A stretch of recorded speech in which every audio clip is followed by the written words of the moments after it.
This is a review of the Billi sparkling, boiling and cold water tap.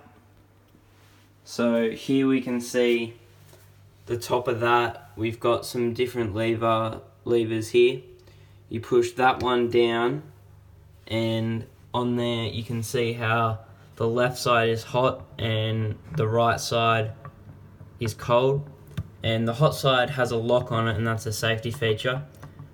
To get rid of that, you tap on the back there and then you push down the lever for the boiling water, and you can see the steam coming out of that, and it's pretty hot. Next, you can see we've got options for hot and cold, and for the sparkling you just push down both of them like that, or you can push it up to leave it going. And you can see the fizz on that is sparkling water.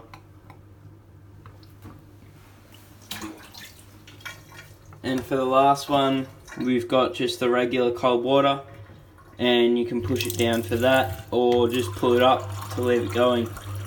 And that is fairly cold. But down here you can change the options for how hot you want your water or how cold. So the left one is the sparkling water and the right one is the hot and cold, and you can see how they're connected up there. They go through there to connect up to that. And then also here we've got the CO2 canister for the sparkling water.